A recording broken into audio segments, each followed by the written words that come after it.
بسم اللہ الرحمن الرحیم. محترم جناب آصف علی زرداری صاحب، جناب بلاول بھٹو زرداری صاحب، جناب مولانا فضل الرحمان صاحب، میرے بھائی محمد شہباز شریف صاحب،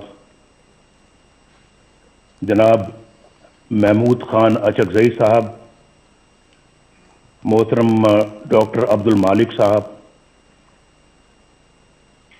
محترم ساجد میر صاحب، جناب آفتاب احمد خان شیرپاؤ صاحب، جناب محسن خان داور صاحب، جناب جمال الدین صاحب، جمال دینی صاحب، اور جناب اویس شاہ نورانی صاحب، نہایت معزز قائدین، محترم شرکائے کانفرنس اور محترم خواتین و حضرات، السلام علیکم. بہت شکریہ جناب محترم آصف زرداری صاحب. اللہ تعالیٰ آپ کو بھی صحت تندرستی عطا فرمائے اور خیر و برکت عطا فرمائے. میری بہت ساری دعائیں آپ کے لیے بھی ہیں اور بلاول بھٹو زرداری صاحب کے لیے بھی ہیں. ان سے پرسوں بات کر کے مجھے بہت خوشی ہوئی اور بہت اچھی ہماری باتیں ہوئیں، اور جس پیار محبت سے انہوں نے مجھ سے بات کی میں کبھی نہیں بھلاؤں گا. میں کانفرنس کے میزبان جناب آصف علی زرداری صاحب کا اور بلاول بھٹو زرداری صاحب کا اور مولانا فضل الرحمان صاحب کا اور تمام معزز قائدین کا بے حد شکر گزار ہوں کہ مجھے اس کانفرنس میں اپنی بات کہنے کا آپ نے موقع فراہم کیا. میں وطن سے دور ہوتے ہوئے بھی اچھی طرح جانتا ہوں کہ وطن عزیز کن حالات سے گزر رہا ہے اور عوام کن مشکلات کا شکار ہیں. یہ کانفرنس نہایت ہی اہم موقع پر منعقد ہو رہی ہے، بلکہ میں تو اسے ایک فیصلہ کن موڑ سمجھتا ہوں. پاکستان کی خوشحالی اور صحیح معنوں میں ایک جمہوری ریاست بنانے کے لیے ضروری ہے کہ ہم ہر طرح کی مصلحت چھوڑ کر اپنی تاریخ پر نظر ڈالیں اور بے باک فیصلے کریں. اور آج نہیں کریں گے تو پھر کب کریں گے؟ میں مولانا فضل الرحمان صاحب کی سوچ سے پوری طرح متفق ہوں کہ ہمیں رسمی اور روایتی طریقوں سے ہٹ کر اس کانفرنس کو بامقصد بنانا ہوگا، ورنہ قوم کو بہت مایوسی ہوگی. اور جو ابھی ٹرینڈ جناب آصف علی زرداری صاحب نے سیٹ کیا ہے، اسی کو آگے لے کے چلنا ہے. آپ سب جانتے ہیں کہ 73 برس سے پاکستان کو کن مسائل کا سامنا ہے. ان مسائل کی بنیادی وجہ صرف اور صرف ایک ہے، اور میں اپنے تجربے سے بول رہا ہوں. میرا بھی تجربہ الحمدللہ پاکستان کی پالیٹکس میں اور پاکستان کی خدمت میں کافی زیادہ ہے، اور میں یہ سمجھتا ہوں کہ پاکستان کو جو میں وجہ بتانا چاہ رہا ہوں وہ یہ ہے کہ پاکستان کو جمہوری نظام سے مسلسل محروم رکھا گیا ہے. جمہوریت کی روح عوام کی رائے ہوتی ہے، یعنی ملک کا انتظام وہ لوگ چلائیں جنہیں عوام اپنے ووٹوں کی اکثریت سے یہ حق دے. اور ہمارے آئین کی ابتدا بھی انہی الفاظ سے ہوتی ہے کہ اللہ تعالیٰ ہی کائنات کا حاکم مطلق ہے جس کا کوئی شریک نہیں اس کے طے کردہ حدود کے اندر رہتے ہوئے پاکستان کے عوام کی طرف سے استعمال کیا جانے والا اختیار ایک مقدس امانت کا درجہ رکھتا ہے۔ آئین کے مطابق ہمارے جمہوری نظام کی بنیاد عوام کی رائے پر ہے۔ دنیا بھر کی جمہوریتوں کا یہی اصول ہے۔ جب جمہوریت کی اس بنیاد پر ضرب لگتی ہے اور ووٹ کی عزت کو پامال کر دیا جاتا ہے تو سارا جمہوری عمل بالکل بے معنی اور جعلی ہو کر رہ جاتا ہے۔ جب عوام کے مقدس امانت میں خیانت کی جاتی ہے اور انتخابی عمل سے پہلے یہ طے کر دیا جاتا ہے کہ کس کو جتانا ہے اور کس کو ہروانا ہے، انتخابات میں دھاندلی سے مطلوبہ نتائج حاصل کر لیے جاتے ہیں اور رہی صحیح کسر حکومت سازی کے لیے جوڑ توڑ میں نکال دی جاتی ہے، تو اندازہ لگایا جا سکتا ہے کہ کس طرح سے عوام کو دھوکہ دیا جاتا ہے اور عوامی مینڈیٹ کیسے چوری کیا جاتا ہے۔ بدقسمتی سے پاکستان کو اس طرح بنا کر رکھ دیا گیا ہے۔ اگر کبھی عوام کی کوئی نمائندہ حکومت بن بھی گئی تو اسے ہر طرح کی سازش کے ذریعے سے پہلے بے اثر اور پھر فارغ کر دیا جاتا ہے۔ اس میں یہ بھی پرواہ نہیں کی جاتی کہ اس سے ریاستی ڈھانچہ کمزور ہوگا، اقوام عالم میں جگ ہنسائی ہوگی اور عوام کا ریاستی اداروں پر سے اعتماد اٹھ جائے گا۔ یہ بات پاکستان کے بچے بچے کی زبان پر ہے کہ 73 سالہ تاریخ میں ایک بار بھی کسی منتخب وزیر اعظم کو اپنی 5 سال کی آئینی مدت پوری نہیں کرنے دی گئی۔ ہر ڈکٹیٹر نے اوسطاً 9 سال غیر آئینی طور پر حکومت کی، جبکہ عوام کے ووٹر سے منتخب وزیر اعظم کو اوسطاً 2 سال سے زیادہ کا عرصہ شاید ہی ملا ہو۔ جرنیلوں کی مہم جوئی کو روکنے کے لیے 1973 کے آئین میں آرٹیکل 6 ڈالا گیا، آرٹیکل 6، لیکن اس کے بعد بھی 20 سال جرنیلی آمریت کے نظر ہو گئے۔ خواتینوں حضرات اور جناب صدر، جب ایک ڈکٹیٹر کو آئین شکنی کے جرم میں پہلی بار عدالت کے کٹہرے میں لایا گیا تو آپ نے دیکھا کیا ہوا؟ کیا ہوا؟ مجھے یہ کہتے ہوئے دکھ ہوتا ہے کہ جس طرح ہر مارشل لاء کو عدالتوں نے جائز قرار دیا، ڈکٹیٹرز کو آئین سے کھلواڑ کرنے کا اختیار دیا، 3 سالوں کے لیے دیا، اسی طرح 2 بار آئین توڑنے والے کو بریت کا سرٹیفکیٹ بھی عدالتوں ہی نے دیا۔ اسے ایک دن تو کیا، 1 گھنٹے کے لیے بھی جیل میں نہ ڈالا جا سکا۔ پوری داستان ہے میرے پاس جو کسی وقت سناؤں گا کہ کہاں سے کہاں لے گئے، جبکہ آئین پر عمل کرنے والے ابھی تک کٹہروں میں کھڑے ہیں اور جیلوں میں پڑے ہیں۔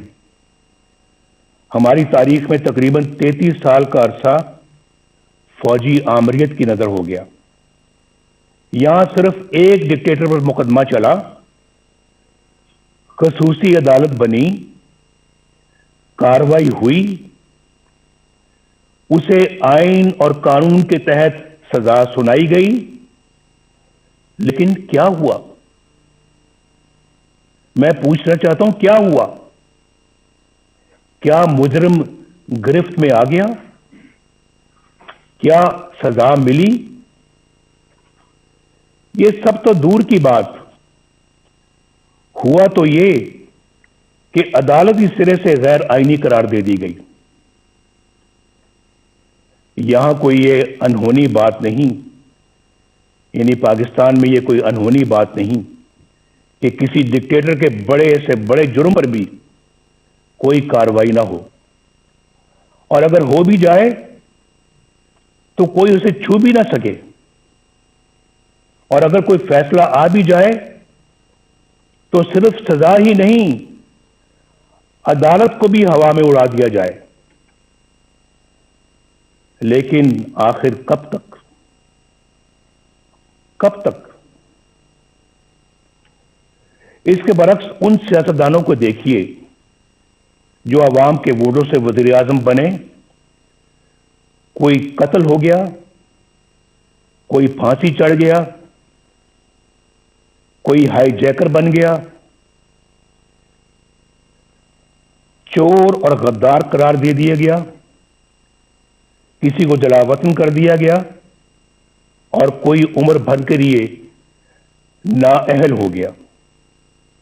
ان کے گناہ اور سزائیں ختم ہونے میں آ ہی نہیں رہی، وہ جھوٹے مقدمات میں اپنی ماؤں، اپنی بہنوں، اپنی بیٹیوں کے ساتھ پیشیاں بھگت رہے ہیں۔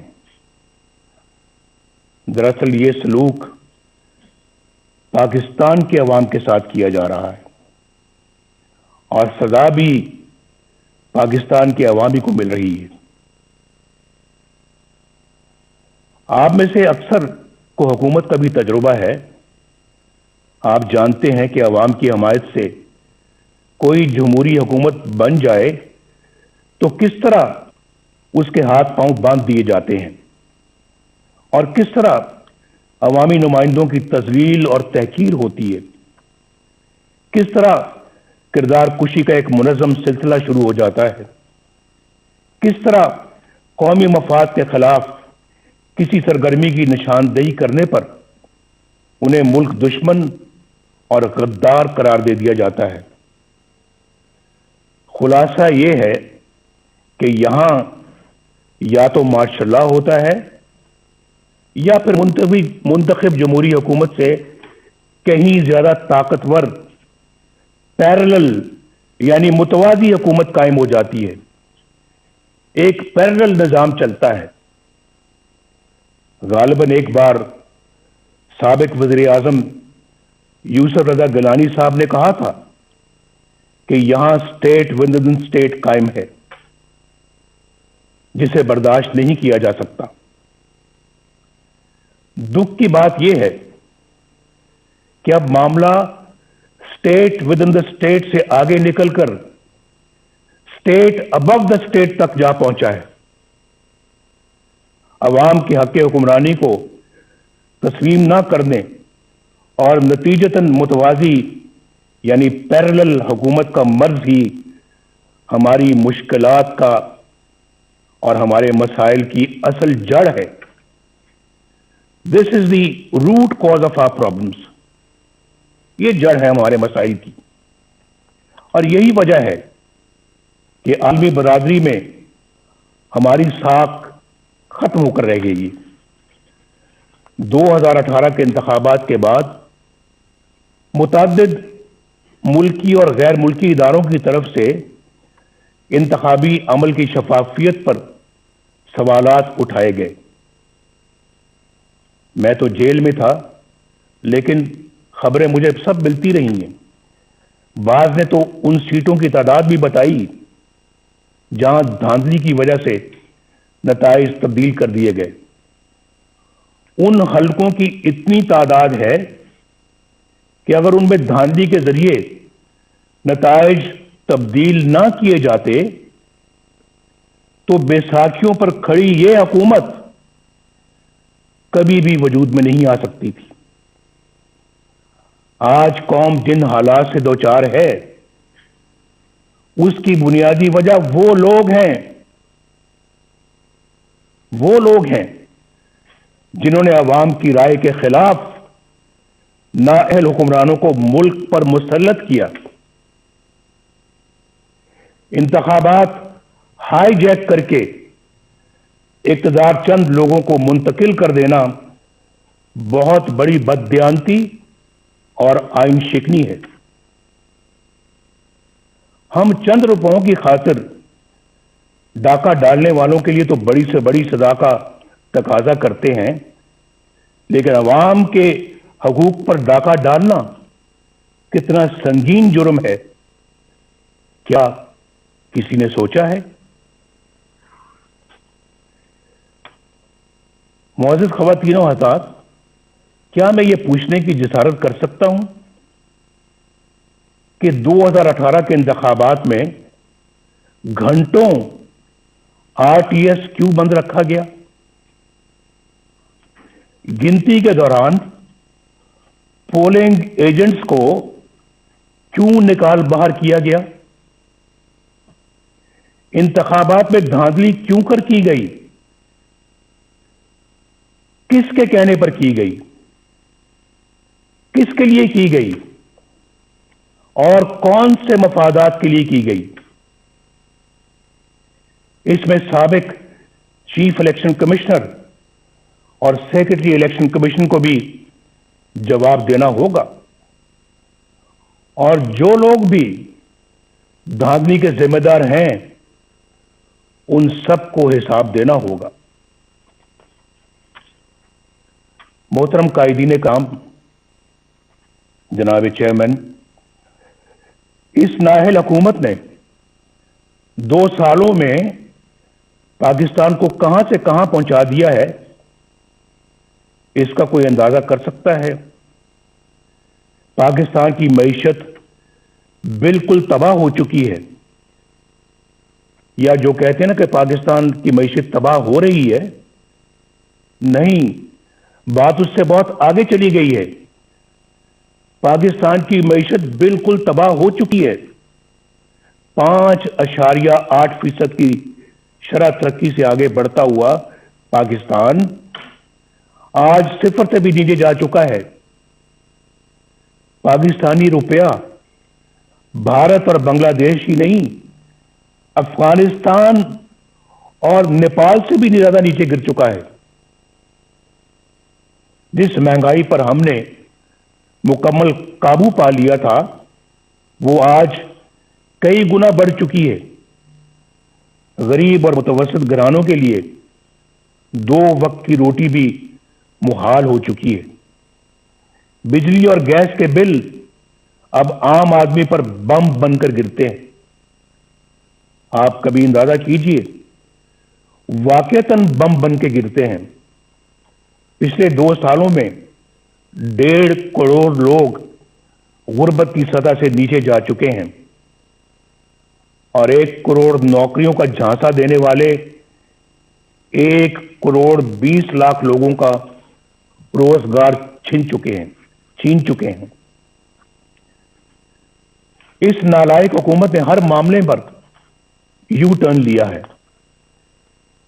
آج سرمایہ کاری بالکل ختم ہو چکی ہے۔ سی پیک سخت کنفیوژن کا شکار ہے۔ قرضے ختم کر دینے کا دعویٰ کرنے والوں نے 2 سال کی قلیل مدت میں قرضوں میں اتنا اضافہ کر دیا ہے کہ پچھلے تمام ریکارڈ ٹوٹ گئے ہیں۔ یہ میں فیکٹس اور فگرز سے ساری بات بتا رہا ہوں، اور اس کے باوجود کوئی ایک بھی بڑا ترقیاتی منصوبہ شروع نہیں کیا جا سکا۔ وہ پاکستان جس کے بارے میں بین الاقوامی ادارے یہ پیش گوئی کر رہے تھے کہ اگلے چند سال میں یہ دنیا کی سب سے بڑی 20 معیشتوں یعنی G20 میں شامل ہو جائے گا، آج معاشی طور پر مفلوج ہو کر رہ گیا ہے۔ یاد رکھیے کہ اگر پاکستان میں ووٹ کو عزت نہ ملی اور قانون کی حکمرانی نہ آئی تو یہ ملک معاشی طور پر مفلوج ہی رہے گا. اور میں کھلے الفاظ میں یہ واضح کر دینا چاہتا ہوں کہ ایسے ممالک اپنے دفاع کے قابل بھی نہیں رہتے، خاص طور پر اس وقت جب آپ کے دشمن آپ کی کمزوریوں کا فائدہ اٹھا رہے ہوں. خواتین و حضرات، ملک بدامنی، افراتفری اور جرائم کا گڑھ بن چکا ہے. آئے دن ایسی پریشان کن خبریں آتی رہتی ہیں جن سے عوام کو امن و امان سے متعلق درپیش پریشانیوں کا اندازہ بخوبی لگایا جا سکتا ہے. شیخوپورہ سیالکوٹ روڈ پر قوم کی ایک بیٹی کے ساتھ پیش آنے والا واقعہ دل دہلا دیتا ہے. اس سانے کے بعد مزید تکلیف کا باعث اس سنگ دل پولیس افسر کا ہے جو بنیادی انسانی اقدار سے بھی محروم ہے. اس کا بڑا المیہ یہ ہے کہ حکومت کی تمام تر ہمدردیاں قوم کی بیٹی کے بجائے اپنے چہیتے پولیس افسر کے ساتھ ہے. جناب چیئرمین، پاکستان آبادی کے لحاظ سے دنیا کا چھٹا بڑا ملک ہے، جغرافیائی اعتبار سے بھی انتہائی اہم ہے. پاکستان کی خارجہ پالیسی بنانے کا اختیار عوامی نمائندوں کے پاس ہونا چاہیے. ہماری خارجہ پالیسی عوامی امنگوں اور ملکی مفادات سے ہرگز متصادم نہیں ہونی چاہیے. کھربوں روپے کے نقصان اور ہزاروں جانیں قربان کرنے کے باوجود ہم کبھی فیٹف اور کبھی کسی اور کٹہرے میں کھڑے شرمناک صفائیاں پیش کر رہے ہوتے ہیں. جب کشمیر کا نام زبان پر آتا ہے تو 73 سال سے دی جانے والی قربانیاں آنکھوں کے سامنے آ جاتی ہیں.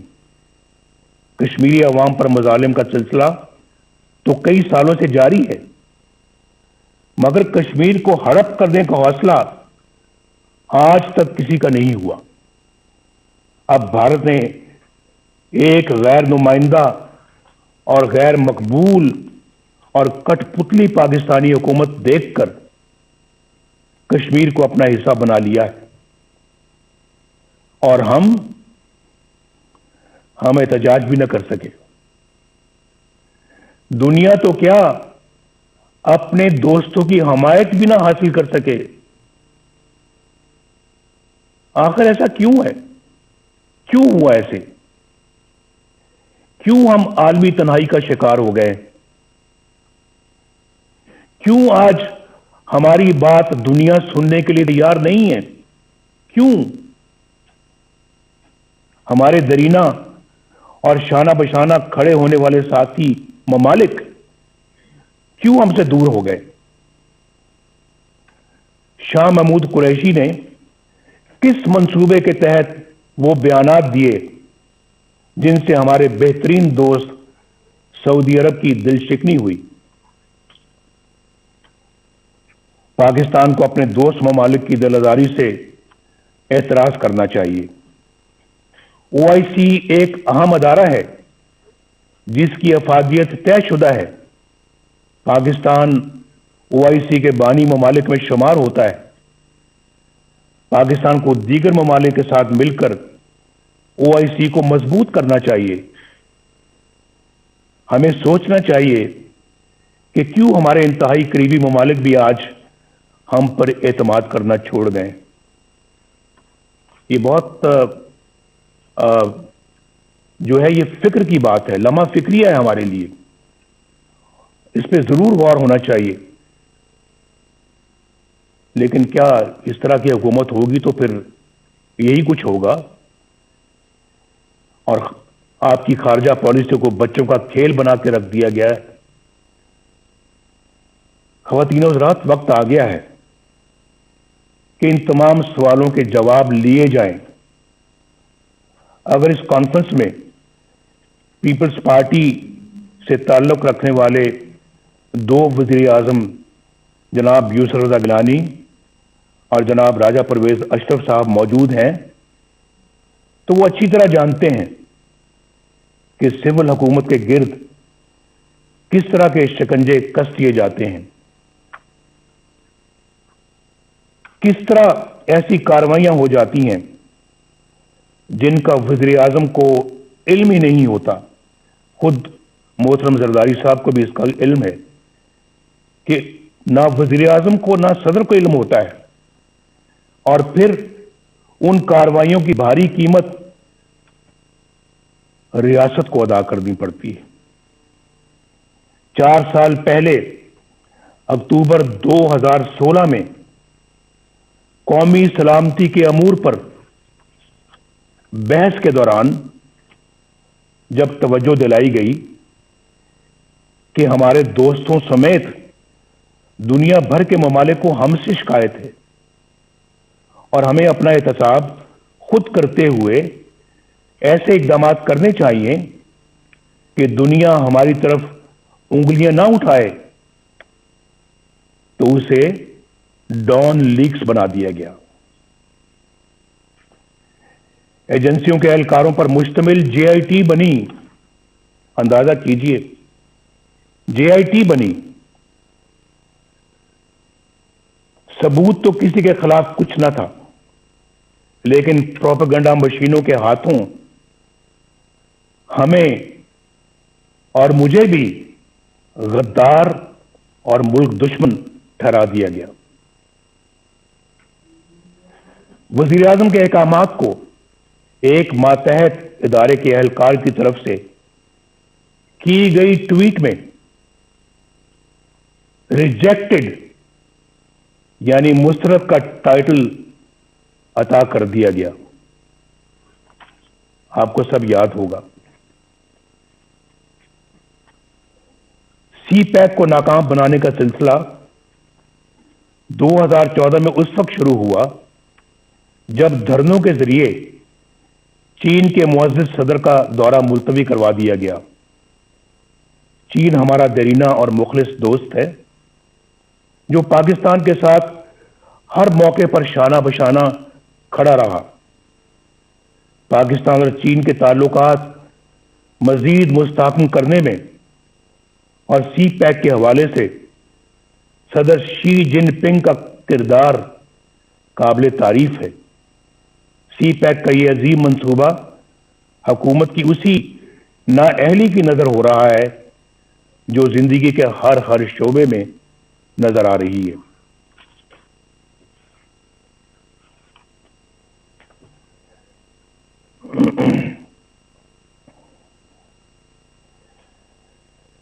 اگر میں یہ کہوں تو بے جانا ہوگا کہ سی پیک کے ساتھ پشاور کی بی آر ٹی جیسا سلوک ہو رہا ہے، جہاں کئی سال بیت گئے، منصوبے سے کئی گنا زیادہ رقم غرق ہو چکی، مگر نتیجہ آج بھی نظروں سے اوجھل ہے۔ آئے دن کبھی دوران سفر بسوں میں آگ لگ جاتی ہے تو کبھی بارش ناقص تعمیر کا پول کھول کر رکھ دیتی ہے۔ یہاں نیب کے کردار کا جائزہ لینا بھی ضروری ہے۔ سچی بات تو یہ ہے کہ ایک ڈکٹیٹر کے بنائے ہوئے اس ادارے کو برقرار رکھنا ہماری غلطی تھی، لیکن یہ بھی سچ ہے کہ ہم نے کبھی نہیں سوچا تھا کہ یہ ادارہ اس حد تک گر سکتا ہے۔ یہ ادارہ نہیں بلکہ اندھے حکومتی انتقام کا اعلی کار بن چکا ہے۔ اس کے کئی سینئر اہلکاروں کے گھناؤنے کردار فاش ہو چکے ہیں۔ اس ادارے کا چیئرمین جاوید اقبال اپنے عہدے اور اختیارات کا انتہائی نازیبا اور مذموم استعمال کرتے ہوئے پکڑا جاتا ہے، مگر نہ تو کوئی انکوائری ہوتی ہے، نہ ایکشن لیا جاتا ہے، اور نہ ہی شفافیت کے دعوے دار عمران خان پر کوئی جوں ریگتی ہے، اس کے باوجود یہ شخص ڈٹائی سے اپنے عہدے پر براجمان انتقام کے ایجنڈے پر دھڑلے سے عمل کرتا ہے، لیکن بہت جلد انشاءاللہ ان سب کا یوم حساب آئے گا انشاءاللہ۔ بین الاقوامی ادارے اور ہماری اعلیٰ عدالتیں نیب کے منفی کردار پر بڑی واضح رائے دے چکی ہیں۔ یہ ادارہ انتہائی بدبودار ہو چکا ہے اور یہ مکمل طور پر اپنا جواز کھو چکا ہے۔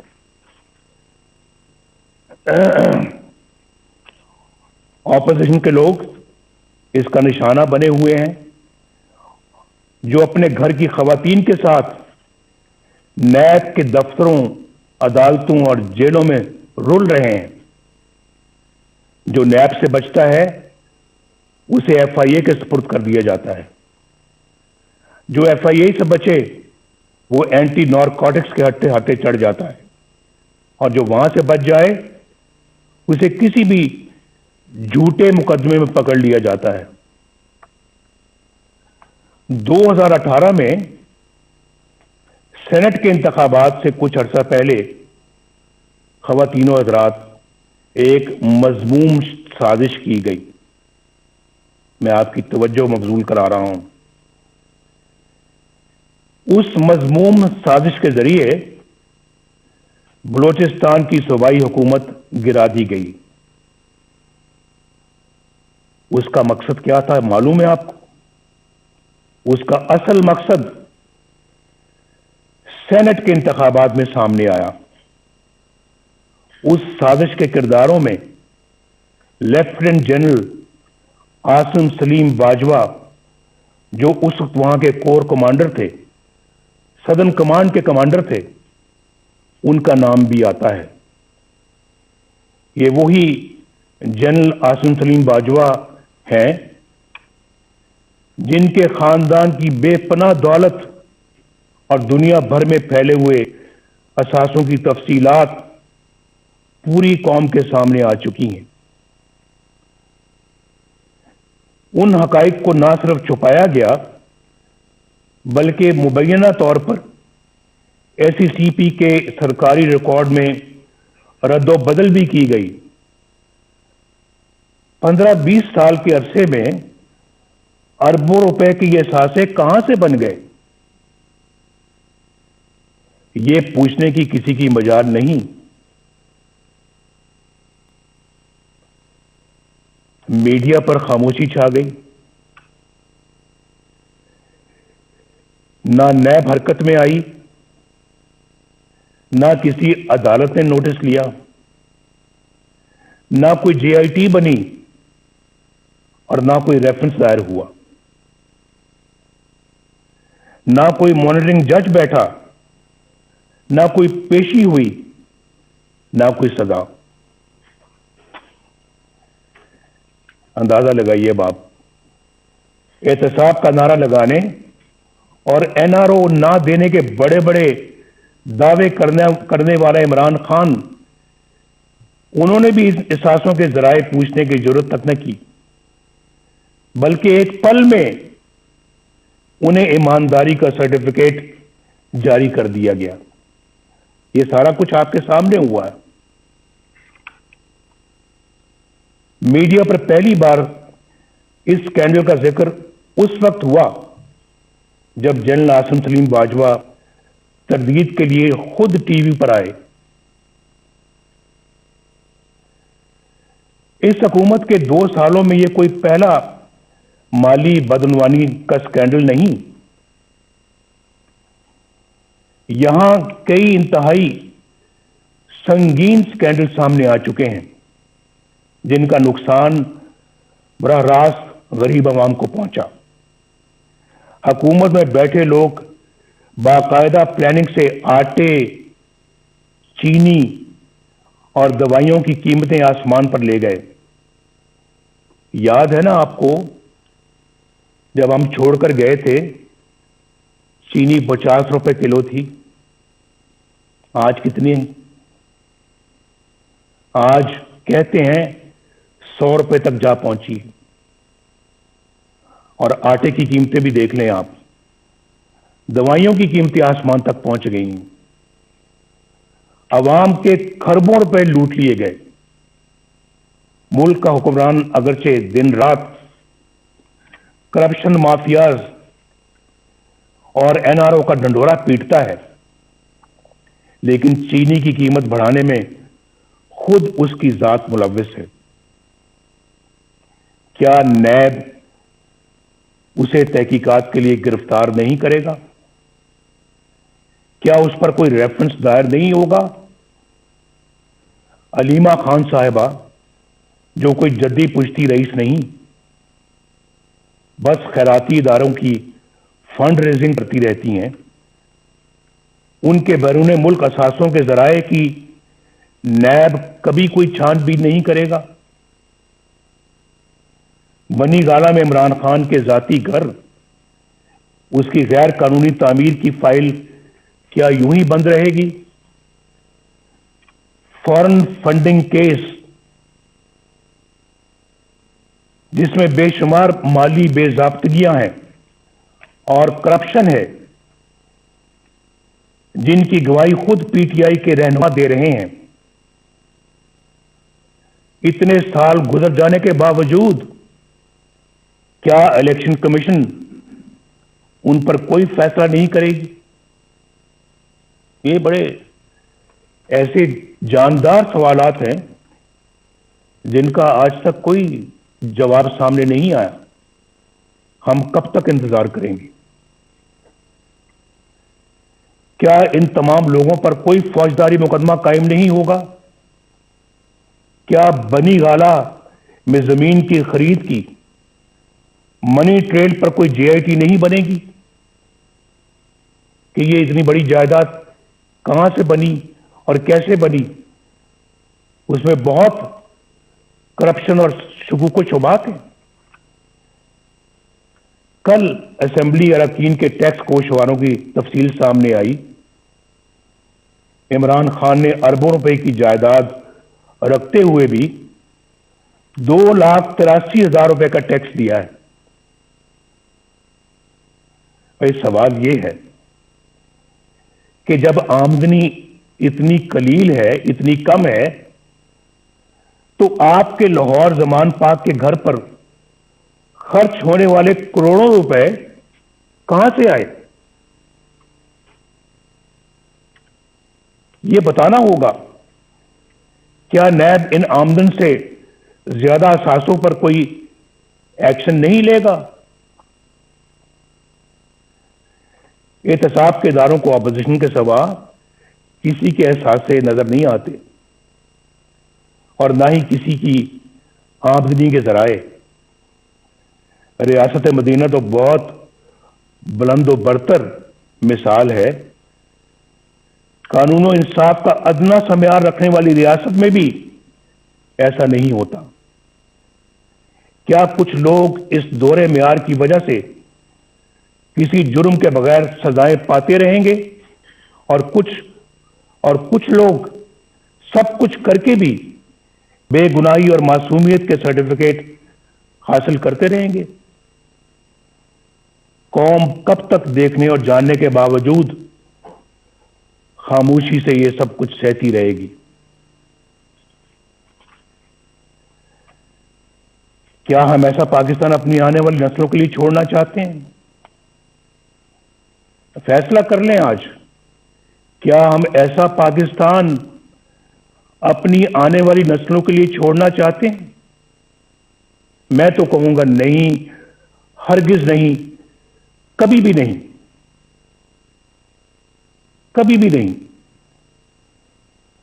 مجھے ایک بڑا پرانا ایک شعر یاد آ رہا ہے، دل بغض و حسد سے رنجور نہ کر، یہ نور خدا ہے، اسے بے نور نہ کر۔ نا اہل و کمینہ کی خوشامد سے اگر